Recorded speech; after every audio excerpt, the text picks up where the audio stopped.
welcome to the CNBC TV 18 special. Our conversations at Davos 2024 continue. Last Davos in January of 2023, ChatGPT had its big breakout moment, and that was the talk of the town here in Davos. If you walk down the promenade this year, it's very visible that AI continues to occupy center stage. It is part of every conversation, it's part of every discussion. Every company is talking about what their AI strategy is going to be. So it's only appropriate that we get three voices to talk to us about the road ahead for AI. These are gentlemen who know what AI is doing to their businesses and other businesses as well. So please join me in welcoming on this CNBC TV 18 special, Jack Hidary, the CEO of SandboxAQ. Jack, it's a pleasure to have you here, and you've got with you your book that you're all set to launch, AI or Die. That's right, AI or Die, because those are the stakes, Shareen, right now. AI is so critical right now that every business in every sector, financial services, energy, transport, all these different areas will be very deeply impacted by AI. Well, Jeff, it's great to have you back. Jeff, of course, from Coursera, and always with us here in Davos and back in India. And Jeff, we've had an AI version of you speaking to us in Hindi and Tamil. Can you repeat that? Yeah, I'll do it live. No, we were really excited. Last week I was in Delhi. We just announced the day after National Hindi Day that 4,000 courses are now translated into Hindi. And we're using generative AI for coaching, for course building, for translation. And we just launched the Generative AI Academy. And I just launched an online course to teach CEOs how to set strategy, because it is something that is very important, but very challenging to navigate your path. And we are going to get our viewers a sneak peek courtesy Jack and Jeff. Jack talking about what his book says, and Jeff talking about what his Coursera playbook is going to tell us. Anirudha, thanks very much for joining us. You know, Recykal also trying to use the power of AI to try and see how you can disrupt the circular economy and the recycle business. Take me through that. Sure. So at Recykal, one of the major problems we understood was that the fragmentation on the supply side for waste, it's a localized, inefficient supply side. And with the use of AI, we now understand that you can build such phenomenal layers of supply side integrity. And starting with, looking at the rag picker, facial recognition, instant translation, and then through our marketplace, really trying to see how we can build predictive models for, pricing, volume assessment, quality. And that just builds on, computer vision for sorting, segregation. AI is deeply rooted, and we're very excited to see how that unfolds. Yes, we're all waiting to see how this story unfolds. But Jack, let's address the big developments that we've seen in the AI world, specifically with OpenAI. And I guess the events of the last few months do beg the question on whether the corporate structure that OpenAI has will lead to the kind of trouble that they saw. Now, you decided to go independent. You spun yourself off of Google. What was the rationale behind that? Well, it's very important to have a great governance structure and to make sure also you have independence. Right now, for example, there's very positive aspects of AI, but also deep threats of AI. And a corporate structure has to make sure that you handle both of those. In our case, we were incubated inside of Alphabet. We're now independent. We have an independent structure with Eric Schmidt as our chairman, myself as CEO. We raised $500 million in order to really scale AI, but again, both on offensive, that is using AI for competitive advantage for our customers in banking, in many other areas, but also defensively. People talk about the risk of AI, Shareen, in terms of the future, terminators and things like that. We're more concerned about the threat today of AI being used by cyber hackers. That's something that we must address right now. AI-driven ransomware is with us today. This is not a tomorrow issue. So that's something that's very important right now to make sure that all the clouds, and now that we're independent, we now are on Amazon, Microsoft, and Google. And so we handle all the cloud issues in addition to on-prem. Jeff, let's address this issue, what we need to focus on today, both from a risk perspective as well as an opportunity perspective. And give us a sneak peek into what the playbook that you're doing for Coursera reveals. Thank you. Yeah, there was a report that just came out from BCG on January 11th. It found that 89% of CEOs put generative AI in the top 3 of their top priorities. But 66% of them are dissatisfied with the rate of progress. And what they say the issue is number one, their teams are not getting trained. They don't know how to use this properly. Number two, they haven't really created a strategy to figure out how AI might create value for the company in terms of customer value and in terms of productivity. And then the third one is the risks and navigating the risks, ethical risks, data security risks, legal and regulatory landscape, which is shifting. So the course basically just goes through that. It says, not only how does it work, but how is it used? And what does that mean for training? What does that mean for transportation and setting your corporate strategy? And what does that mean for navigating the risks? In F1, they say, if you want to drive fast, you have to have good brakes. It's a balance between going quickly but going safely by understanding the landscape and having the right guardrails in place. You know, speaking about understanding the landscape, Anirudha, what's been the experience so far? I mean, early days yet, but how do you see this scaling up? Just in terms of the supply chain, for example, circular economy, in India is a big theme under the current government. Regulation is a very big tailwind. And what that does is it enables companies like Unilever, Coke, Pepsi to look at traceability with a fresh pair of lens year after year. So the value that AI brings today, I mean, we started off with material flows and just starting to look at data build-up today. But those initial layers of data are, critical in sort of building the AI layers for tomorrow. And as I mentioned, supply-side integrity, really providing compliance that can be, automated are all, on the road ahead. Speaking about the road ahead, Jack, and you wanted to make a point on that as well. Yeah, go ahead. I just wanted to build on what Jeff was saying, and Anirudha, in terms of the training side. It's also very important, as Jeff is doing at Coursera and others are doing, to use AI itself in the process of upskilling your workforce. Every workforce now must be upskilled.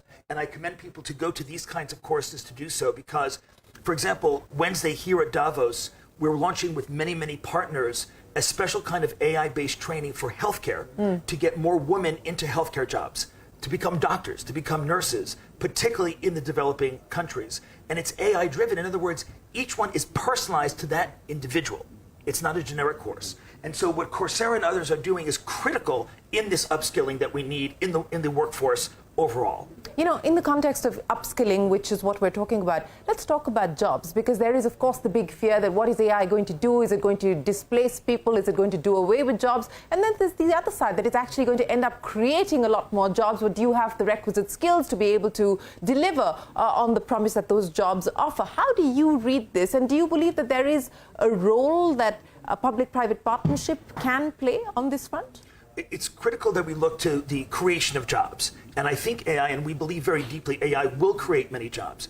One thing that's critical, Shareen, to doing so is to go beyond just LLMs, beyond just ChatGPT. It's a wonderful tool. It's good for creating text, for summarizing, many, many different applications. But there's many more tools of AI than beyond just GPT. One example is AI simulation.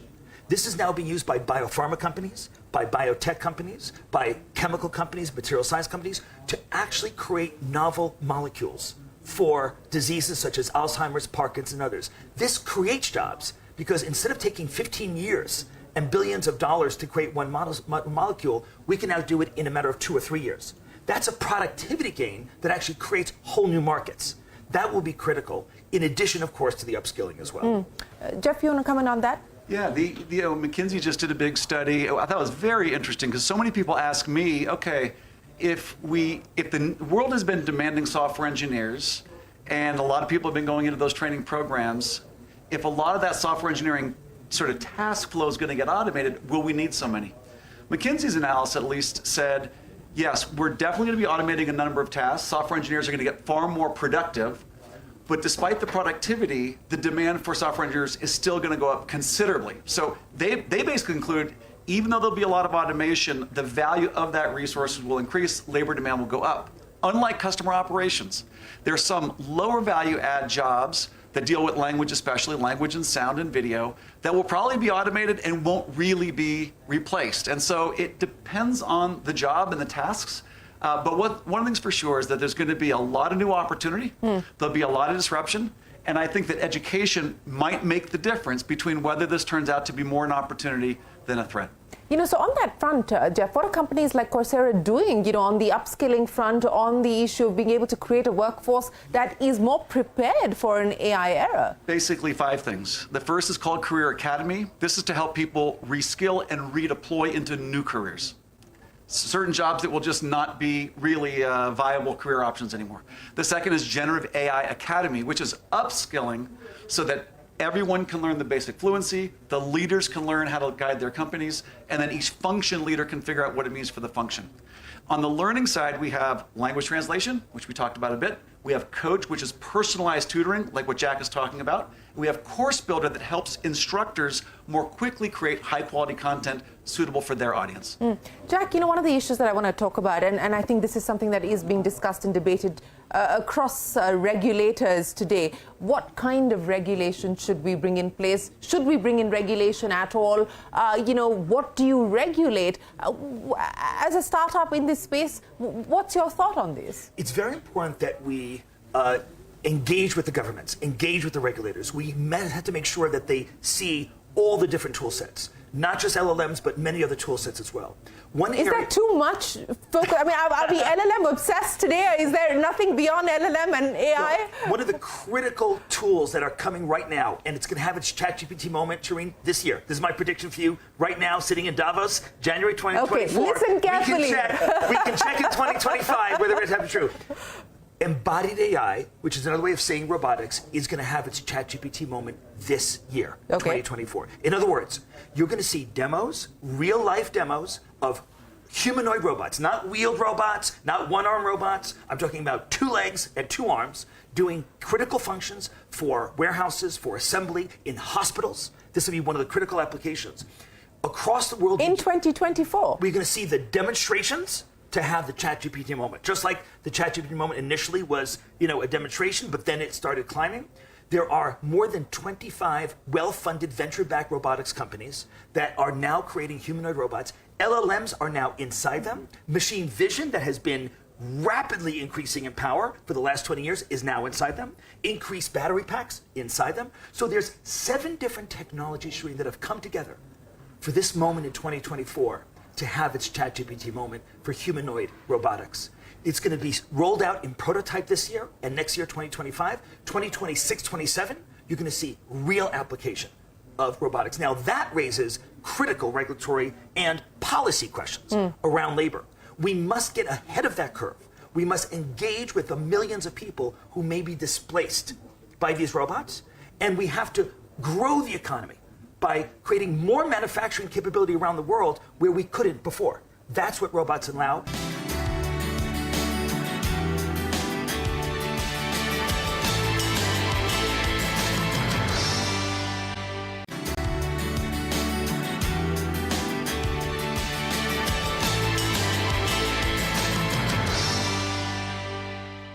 When we talk about responsible AI, we're talking about inclusive AI and the need for responsible and inclusive AI, Jeff. Again, these are complex issues, and I don't think anyone has this figured out yet or has the answers. But, as a CEO today, how are you addressing some of these complex challenges? Yeah, there are many facets to it, and a lot is hard to anticipate. In my course, we have a whole section on risks. I have general risks, and then we have legal and regulatory, we have data security, data privacy, and then we have the ethics piece. And when we think about ethical AI and responsible AI, I think of it as risk management. So in traditional risk management, what risk practitioners do is they identify and mitigate risks that could harm the company. When I think about AI, a lot of what that's about is risk management for society. It's looking beyond just the potential impact of something on the company to think more broadly about who in our society might be impacted by this. Where might this technology disproportionately negatively impact people, and where are the opportunities to actually narrow the gap between who gets impacted? And so we think that companies need to be basically looking at this as a risk management function, but more broadly than just their walls. And education, of course, is going to have a huge part of this. Yeah. If I could just build on what Jeff is saying on the risk management side, AI is the super tool, the dream tool, Shareen, for hackers. Hackers already obviously implementing ransomware, billions of dollars, not millions, billions of dollars paid in ransom in 2023 to ransomware different outfits. But you're going to see that increase by 4- or 5-fold this year and next year, because now they have AI as a tool. Adversarial hackers can use it to better do spear phishing, to send a letter to you, an email to you saying, Shareen, please click on this, and now it's going to be personalized to you. You're more likely to click on that. They can use AI to do pattern recognition on your network, to break into your network more easily, grab files and hold them ransom. So we have to also think about the risk management in the context of AI as a super tool for hackers. And this is something that I think we need more policy discussion around as well. But, I wanted to end by talking a little bit about India. And Jeff, you spend a fair amount of your time now in India. Let's start by asking you, what do you believe has changed in the last few months? And, AI nation, the driver for the AI transformation, etc. I mean, all kinds of labels being attached to India. But what role do you believe India is likely to play in the AI story? Well, I would start with the labor force and what role India will have in the global economy. I mean, many researchers are now saying that India will be the human capital labor source of the world. And then when you have these types of AI tools that can help augment somebody's thinking, the ability to step into a higher level of proficiency and productivity, albeit at often a lower cost, I think is going to make the talent pool in India very, very rich. The translation will break down some of the language barriers. And there was just a study that was done between BCG and Harvard where they gave consultants, first they had to perform a set of tasks without GPT and then with. They saw everybody's performance go up, but especially those who had less experience and less technical skills, they actually closed the gap against the higher performers. And so I think that when you look at India and also the innovation that's happening with the new education policy and the National Skills Qualification Framework, we've got a Bachelor's of Computer Science on Coursera from BITS Pilani. IIT Guwahati just put a bachelor's with honors in AI and data science. This is available to anybody in the country, and we're seeing tremendous appetite to take online degrees and link those with pathways from professional certificates. So really innovative education policy in India. Excellent. Jack? Just to build on that, as you may know, I spent 5 years as senior advisor to the Tata Group, not only sitting in Bombay House, but also going across the entire country year after year. There's 95 companies in Tata, so it takes a while to even visit them, let alone engage. But I stood on the shores in Kerala and spoke to the St. Thomas fishermen when they were just getting WhatsApp. They were just getting their first smartphones.